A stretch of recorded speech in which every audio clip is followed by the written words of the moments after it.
Hi, I'm Jessica Lawson, one of the View from the Top student leaders. Thank you for joining us for our final event of the year. On behalf of the leadership team, it has been our greatest honor to serve as the View from the Top student leaders and to bring you the most diverse speaker slate in the program's history. It is our hope that you've learned from, been inspired by these unique stories that were shared on the virtual stage. Thank you to Dean Levin, Liz Walker, and the rest of the GSB community for helping us make this year's program possible. And now it is my pleasure to welcome Dean Levin to introduce today's speaker. Thank you, Jessica. And before I introduce today's speaker, I'd just like to take a minute to thank this year's View from the Top team for putting together an amazing series. Adriann Negreros, Jessica Lawson, Joy Wong, and Rex Woodbury, on behalf of the GSB community, thank you for all your work this year. And now, I am delighted to have the opportunity to welcome Thasunda Brown Duckett, the newly appointed president and CEO of TIAA. She was previously the CEO of Chase Consumer Banking.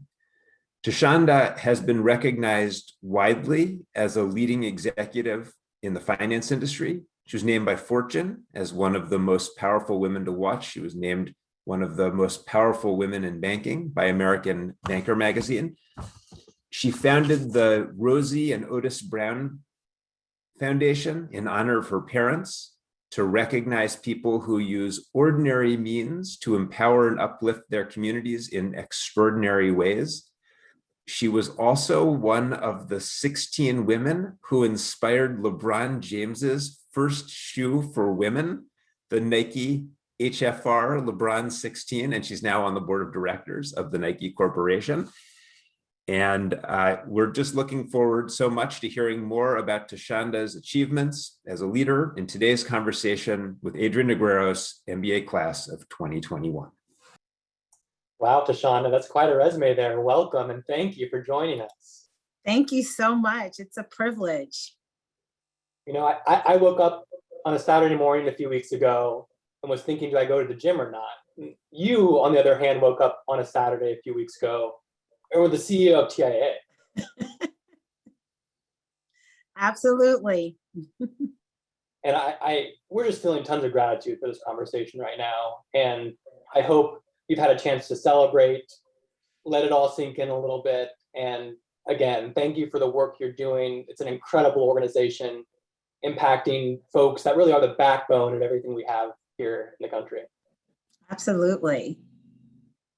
And the success, it doesn't come alone though, right? Dean Levin mentioned Otis and Rosie Brown. Yeah. And you said you were on the shoulders of giants way back when during that move from the East Coast over to Texas.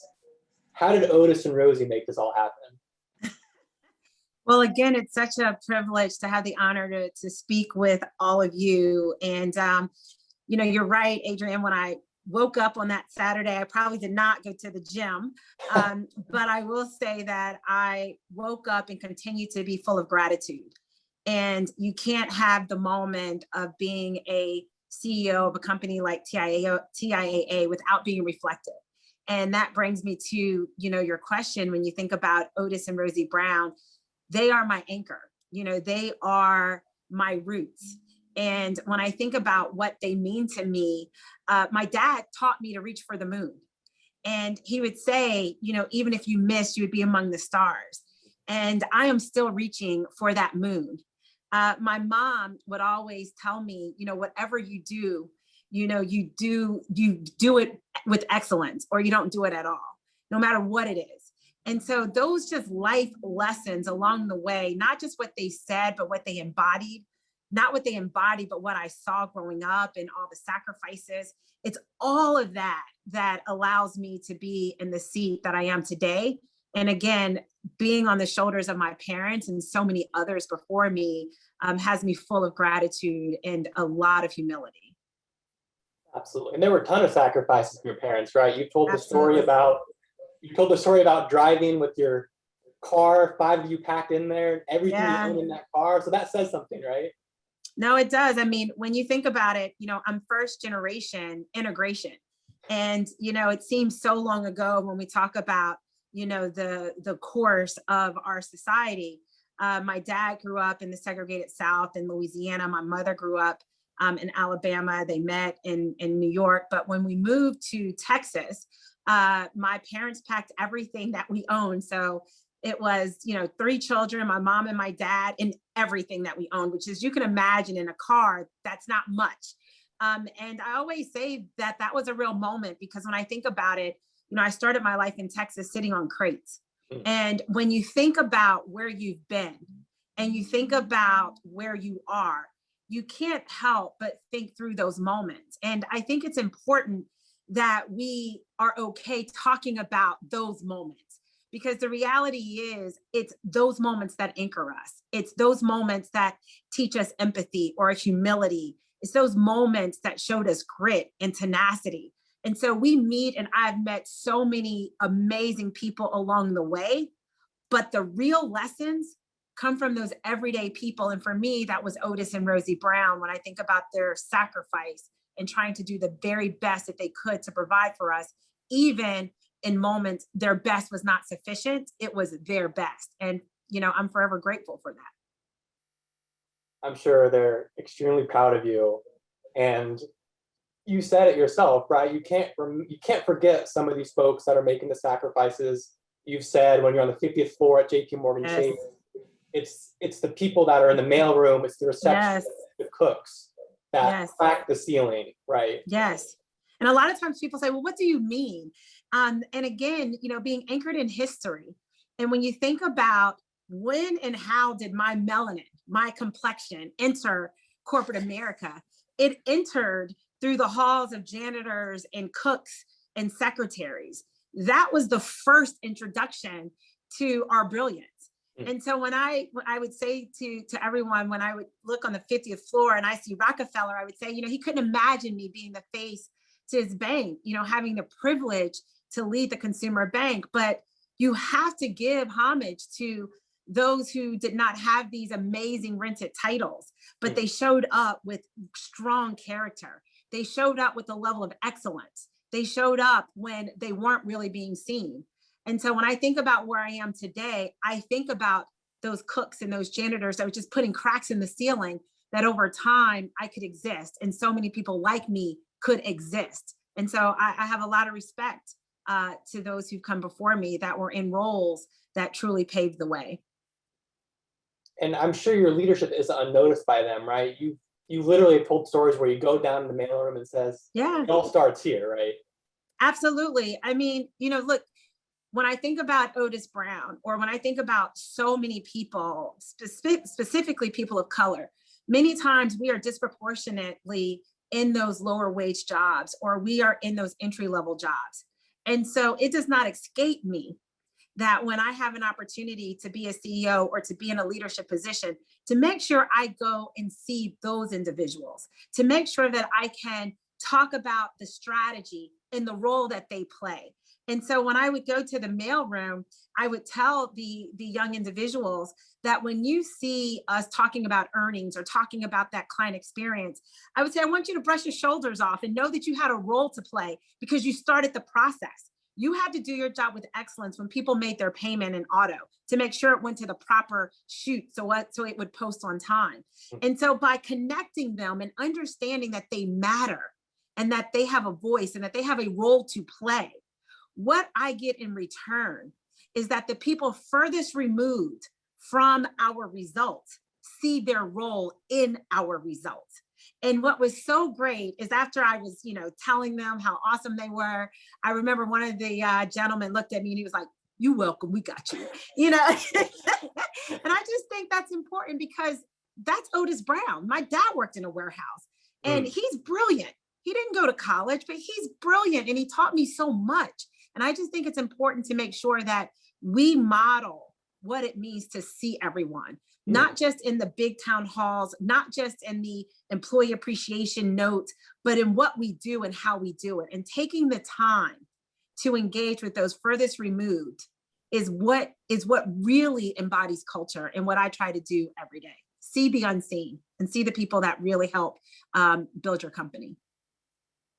Your leadership is just jumping from the screen right now. Like, I don't want to cry 10 minutes in this interview. So I think we have a quick video to show how much folks appreciate your leadership. So we can Oh, cue that. wow. So inspiring. I can't even express it to you. I think it's one thing to be able to just come in this building every Saturday, and we're so grateful to be here, but to be able to see all these Black entrepreneurs doing so amazing. But you're the CEO of Chase. Like, that's my baby. Like, oh my God. And it's just amazing to see that you look like me and you're able to do that and have that impact. So thank you. And I know this was viral a couple of years ago, 2019, but Chloe, I mean, I can't. Chloe kills it right there. Yeah. She's now like my niece. I keep in touch with her. She's amazing. And you're right, it went viral because it was a real human moment. And I think it touched a chord in the art of possibility. When people can see themselves in what it means to be excellent, they can then be reminded that they are worthy and deserving of that same level of excellence. And I think that's what Chloe and I represented with the beautiful words that she expressed in such a real and human moment. And it was really heartfelt. And I think people could relate to it. People can understand it. And I think hopefully it's a nod in the right direction of the work we still need to do in corporate America. And I think it's important because when you look at the stats, right? And I know this is a business class, so I have to drop a few stats here. Let's do it. It is Stanford after all.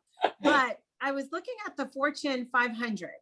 And when we talk about all the work that we do, all the initiatives that are out there, we have to be outcome driven. And the reality is there's only, I think, 41 women that are leading a Fortune 500. There are 16 Latinx, and there were 3 African Americans. And so we can talk about all the things that we're doing, but we have to ask ourselves, if we believe that talent is created equally and opportunity is not, it bears out when you look at the shape and the profile of those who are leading Fortune 500 companies, which says to me, we still have a lot of work to do. And it really, I think, hits a nerve when you see the video like Chloe and I having a moment, because it matters. And clearly the outcomes are not bearing what we believe and what we aspire to be true as a country. For sure. I love the stats and the facts. I think they ground us. The one that I wanted to mention, since you are very vocal on financial equity and health for everyone, not just leaders, Yes, is the median net worth of Black single men and women versus Black single white men and women. I'll let you share the information, but I think that's important to return to the numbers and remember we fight for progress, we want progress, but there's still some very harrowing statistics out there.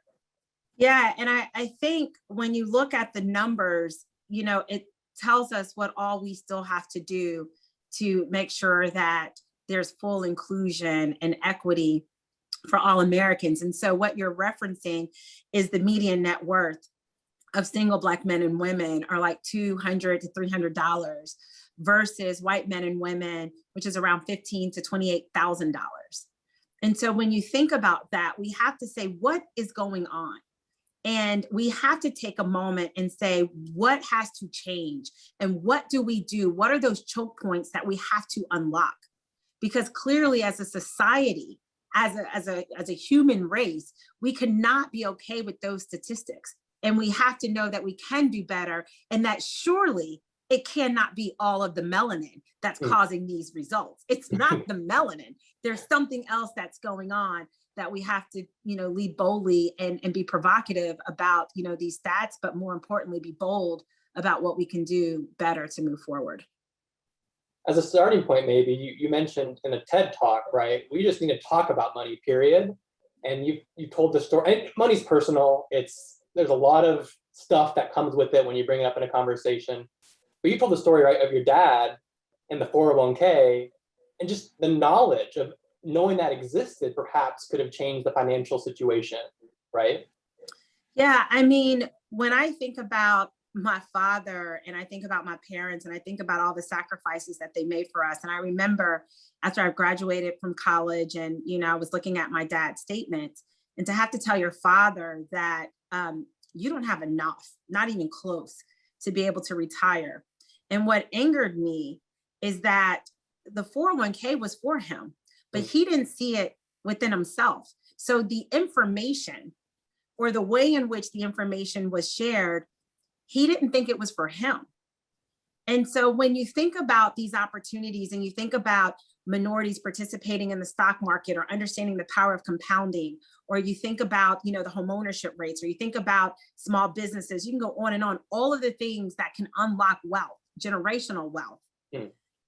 There's more to it. The information may be out there, but can people see themselves? Are we making it where folks do not have to feel as if I didn't go to college, so it's not for me? Or this was something that wasn't discussed and I don't want to seem less smart. And so I think the opportunity for us is to really make sure that we tap into not just the information, but how it's presented. And you're right, I talk about it in a TED Talk, because I said, we have to talk about this without shame or judgment. Like no shame, no judgment. It's not where you start, is where you end up.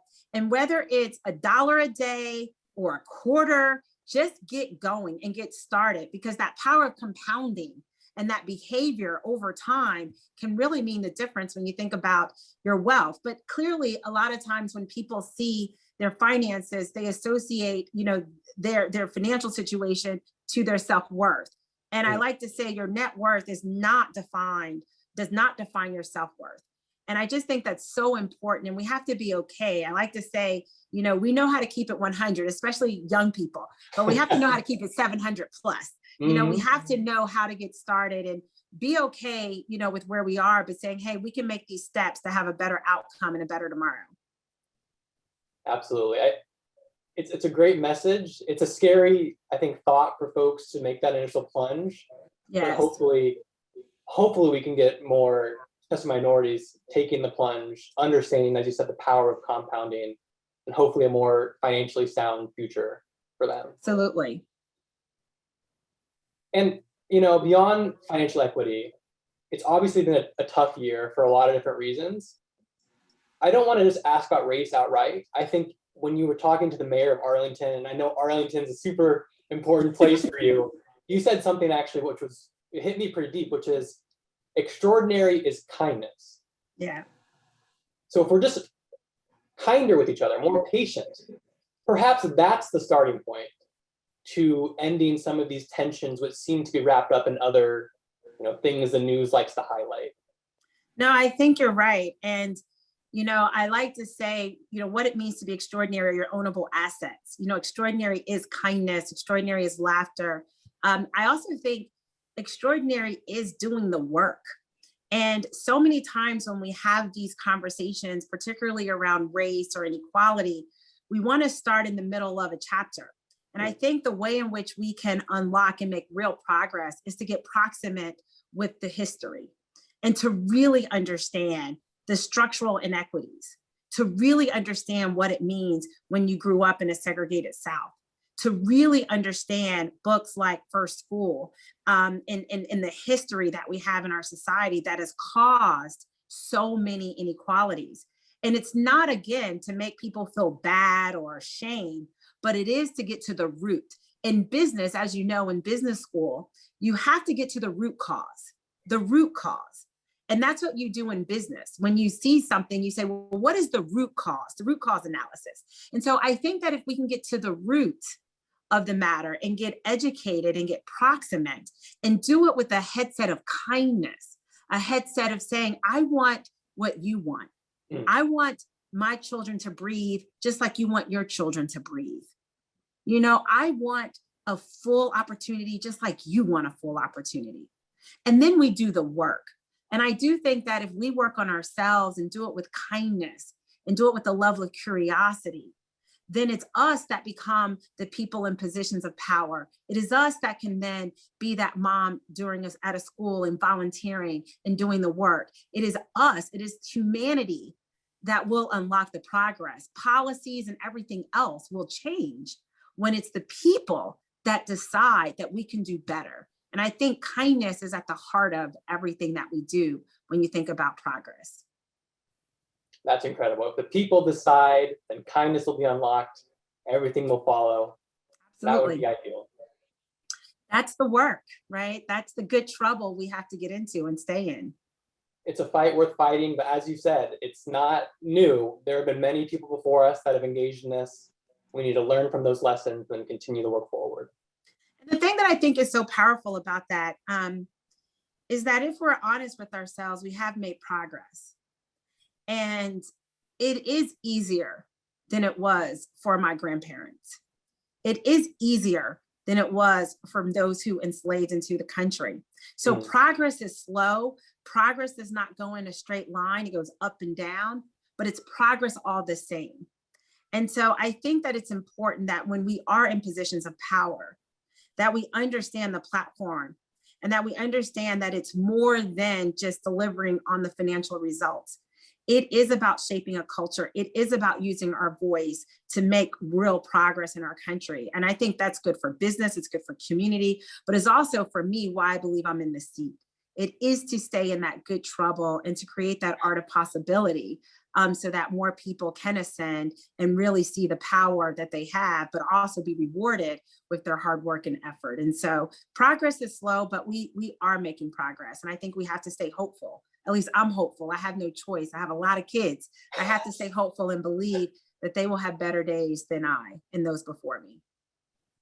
Under your leadership, I'm sure they will, and they'll be leaders themselves very soon. And absolutely. So, Thasunda, I want to end with a couple questions that are directly for the class of 2021. They have 20 days till they graduate. So we'll look for some advice from you on a couple different topics. Great. Amazing. So firstly, folks, they love the titles, the gold-plated careers, but as I think you said earlier, you rent your title and you own your character, right? Yes. So what advice, and you made these decisions for yourself, choosing the right position over money. What advice would you give folks that are perhaps grappling with that decision right now? Well, I'm glad you brought that point because I do think I want you all to write down and to know that you rent your title, you own your character. So you should show up with your ownable assets. And so when you're thinking about the job and you're thinking about the opportunity, what I would say is make sure that whatever role you take or whatever position, understand the culture, understand, who you are, understand and know that you have the power to make progress. And I also think that it's important to make sure that whatever road you travel, to stay intellectually curious. And even if you take a role that may not be ideal, understand that there's a lesson in that moment. There's a lesson in that journey. And so it's not so much about which job you take or what, just make sure that whatever you decide, stick with it, take the lesson, and know that I would rather take those lessons getting started so that when you level up, you're prepared because you've been tested versus running from job to job. The minute it gets a little tough or you don't like something, then how are you going to grow? And then how are you going to have a perspective to be able to tell someone else something along the way? So rent your title, own your character. When you think about your role, stay curious, stick with it, and think about what's the lesson that you're supposed to learn and what is the gift that you're supposed to give to that environment. Strong start. I like all that advice. I'm going to follow it myself. All right. How about a mentorship? So you've mentioned before, perhaps you don't learn as much as you think from the person 7 levels above you in the C-suite. Perhaps it's the people around you that you should be looking for the learnings. What did you mean by that? Oh my gosh. So the minute we get into corporate America, all of a sudden we're like, I need these mentors that are already in these big roles. But I like to remind people, mentorship is all around you. It's all around you. And what I mean by that is when you think about who you are, there's so many facets of you. So how could one person give you that entire gift? So I get mentored by my assistant.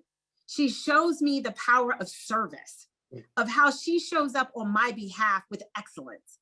I am mentored by having this opportunity with the youth, the people that are going to do amazing things. And so my point is mentorship is all around you. It's in the history books that you read. It's in the observations of the youth. It's in senior leaders as well. But the most important thing is to understand that if you are truly trying to hone your skills, then you should hone that skill of not limiting who mentors you by their rented title. but who is showing up in a way that can teach you something, that can hone your skill set in a way that you can be a better human. And I just think mentorship is all around us. You have to just open up your eyes and be willing to receive it in whichever form that it presents itself. Absolutely. And I think closely on that topic around looking to the folks around you for leadership and for inspiration, your friends and perhaps your partner as well. I think we have a couple pictures to show you. Sorry. I think we have you guys did your work. I love this. Check those comments there. Key to a long relationship, flirt with your husband. I love it. I love that. You know, Beth Ford, CEO of Land O'Lakes, said that the most important business decision you make is your partner. Yeah. I understand you guys have a wonderful relationship. So we do.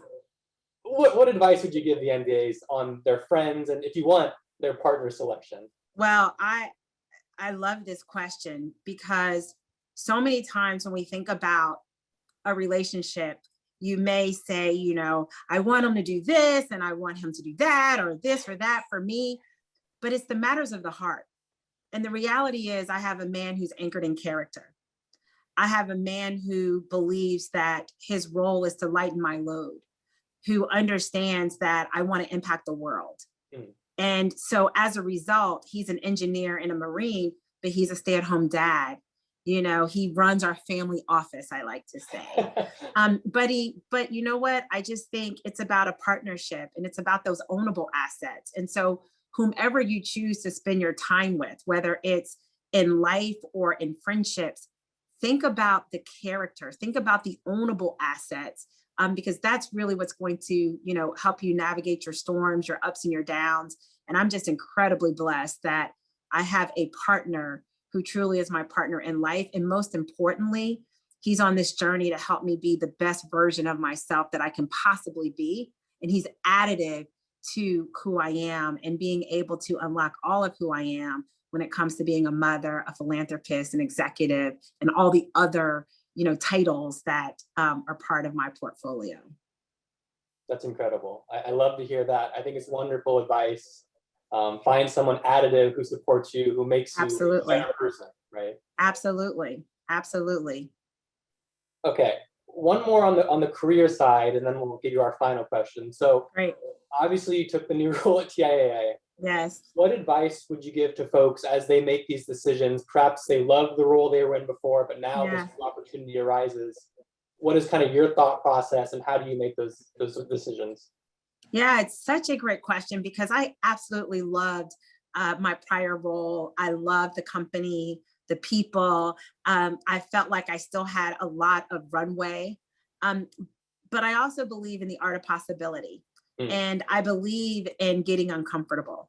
And clearly, if there was a word to describe, you know, 2020, it was uncomfortability. But what was beautiful is when you sit down in your quiet moments and you ask yourself, you know, are you reaching your highest potential? Not from a title perspective, from an impact perspective. And when I realized that I wanted to be open to the art of possibility, that maybe I can show up in a way that could be even more impactful, TIAA came knocking at the door. And now what I can say in hindsight, of course, is that to be able to be the CEO of TIAA, full circle when I think about my parents, to be able to be the first woman, the third African-American, to make history in so many ways, that's impact. You know, I like to say sometimes we say we're trying to crack the ceiling. And I'm like, forget the ceiling, just step outside. Now you're dealing with the sky. You know, sometimes we just have to get out of our box of comfortability and know that, you know, we are worthy and deserving. And taking a risk is not a risk if your objective is impact. If your objective is something higher than yourself, then you have to be okay with getting uncomfortable and then going for it. Listen to that quiet voice, do the work, be prepared. Don't leave when you're frustrated or mad. Make sure you have a clear mind and a clear heart and listen to what could be there for you and be okay with it. What's the worst that can happen?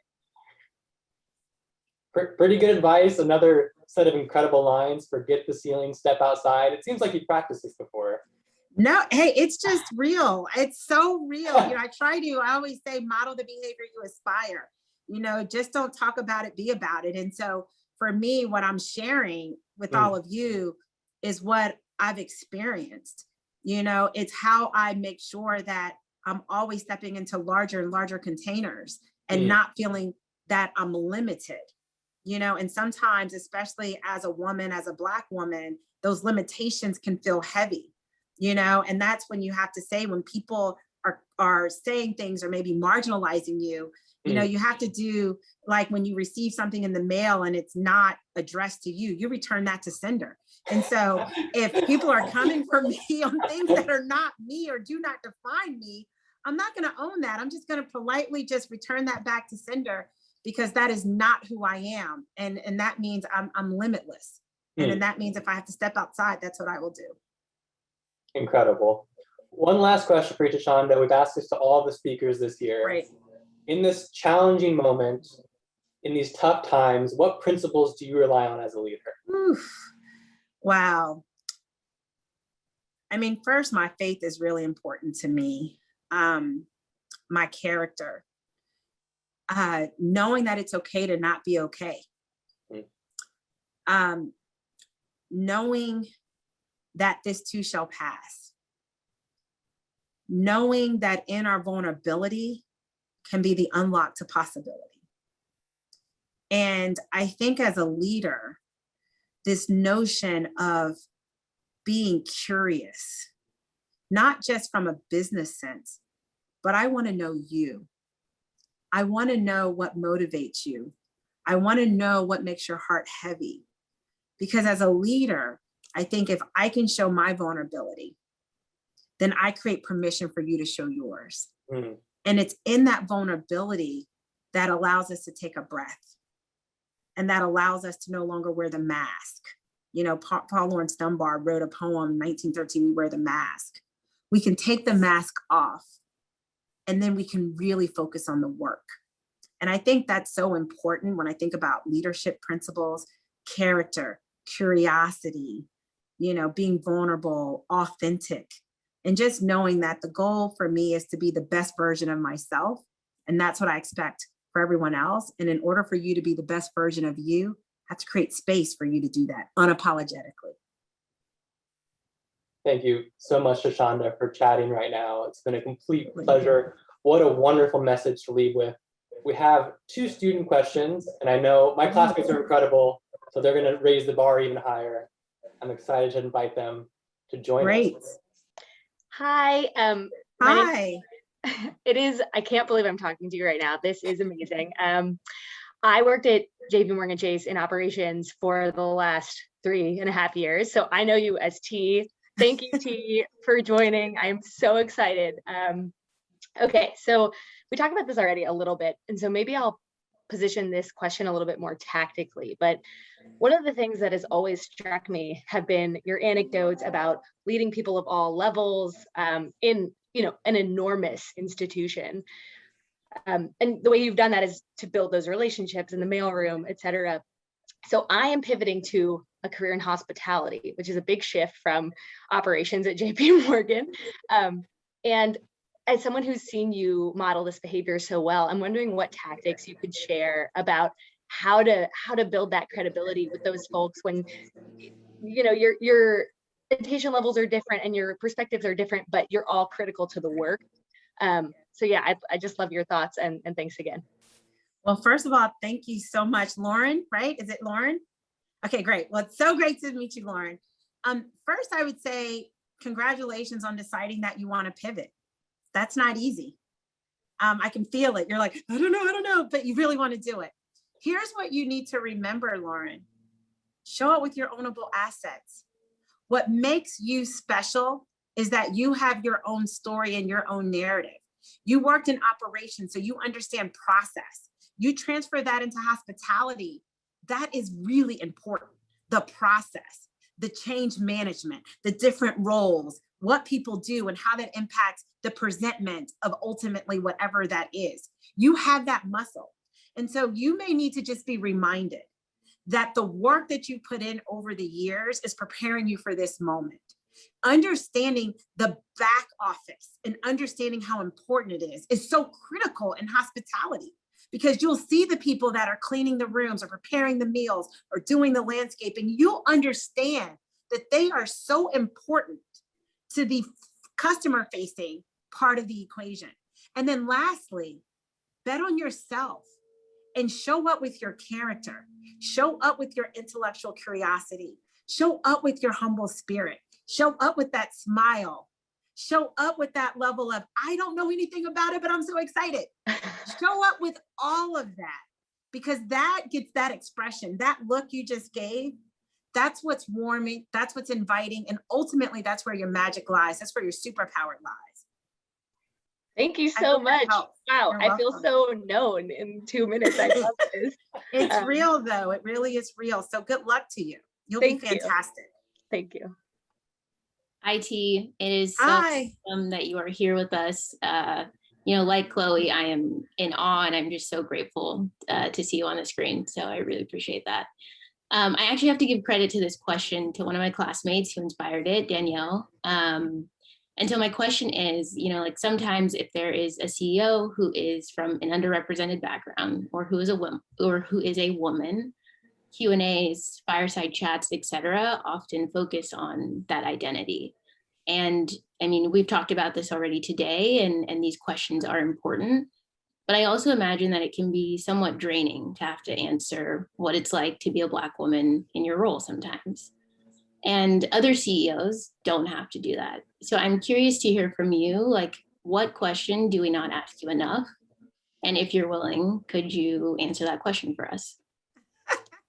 Wow, what a powerful question. You said Danielle gave you that? Oh, well, shout out to Danielle and to you, Chelsea, for asking it.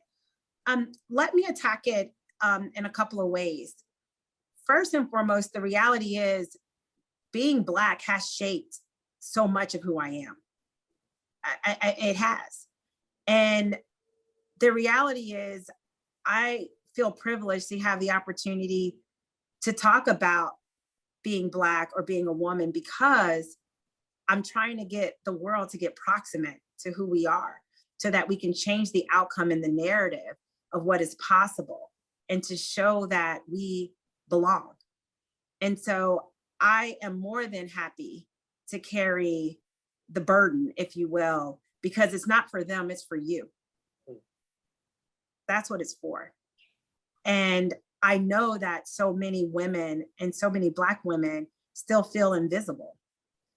And so if I chose to ignore that question or chose to just talk about return on capital or SVA or earnings, you would still not feel like you're being seen. And so I just think it's important to know your audience. And for me, I'm very confident in my ability to perform. You can check the receipts. But what I really want to make sure is that a Chelsea can have a shot. And when there's more than just Roz and I leading a Fortune 500 as two Black women, then maybe I won't need to answer those questions. And to be quite honest, if the question wasn't asked, I would bring it up. Because I need to make sure that more women and more women of color and more people of color can understand that their voice is necessary and required. And I cannot water down our history. I cannot water down our story. And the more that I'm okay bringing that narrative into the boardrooms and into corporate America, from my hair, braid, straight, to my changing of glasses, to raising a Black boy, all of those narratives are important. So I'm not going to water it down. And in fact, I'm going to make sure that those stories continue to be stated. Now, if you want to ask what questions people don't ask that I wish that they would ask me more of, I would just say more about purpose. Because again, my performance speaks for itself. You could not be a leader and not perform, period, end of story. But what I want people to really ask me about is my why. Why do I believe I am the one with the privilege of having this seat? And therefore, I get to share more about purpose and impact. And my purpose is to inspire others. And if I can share more about who I am unapologetically, then hopefully I can inspire more people more women, more, underprivileged or the voiceless to see that they have a shot, and they have a shot being unapologetically them. So hopefully that answers the question. Definitely does, and a very, very powerful answer. Thank you so much. Really appreciate it. Thank you. Thank you. Such a great question. A fantastic question. I'm so fortunate. My classmates are incredible, as you've just seen in a small snippet. Lucky place to be in here. Thasunda, we have a lightning round to close. I hope you're prepared for this. Yes, maybe not, but we'll see. We'll see. All right, I know you're a basketball family, so we'll start very simple. Jordan or LeBron? LeBron. Oh, okay. I like the I mean, decisiveness. I have to, right? The sneaker bringing brilliance to the boardroom. I love LeBron, but definitely love Jordan as well. So. Okay. Kim Mulkey's 40-0 Lady Bears from 2011-2012, or the men's national championship team from this past year? Ooh, this March Madness was crazy. It was great. Wow. Both. I mean, I know I have to choose, but oh my gosh, both amazing runs. Amazing runs. That's fair. I was very happy to see Baylor beat Gonzaga personally, but yeah, for another day. Another day. Better album, Beyonce's Dangerously in Love or Jay-Z's Watch the Throne? I'm all about the Beehive. So Dangerously in Love. I love it. Okay. Should we pay off student debt now or invest in our retirement savings? Both. Okay. Both. Work to pay down your debt and always stay invested. Awesome. Last one, and there's no choice. We just need your answer. So there's a bunch of ex-consultants and bankers and folks that love their points listening right now. How should we spend those Chase points? What's the best way to do it? I mean, I'm all about travel, and hopefully we'll be able to unlock that and get back traveling all around the world. Travel. Where's the first place you're going after this all ends? I mean, I've traveled to Texas, so I've had a little bit of travel, and I can't wait to go back. But most importantly, I can't wait to get my kids on a plane to continue to see the world, all around the world. I just think it's really important. Agreed. Thasunda, again, thank you so much for this conversation. It's been absolutely incredible. Well, let me just close by saying thank you. You have been a phenomenal interviewer. You had me smiling. I'm just looking at you and looked at all the bios. You all are quite impressive. The future is bright because you all have made a lot of great choices, and clearly being part of the Stanford family, I can't wait to see what you all do next. As a family, as a village, if you will. But remember to always reach for the moon, because even if you miss, you'll be among the stars, and your future is pretty bright. So thank you so much for the time.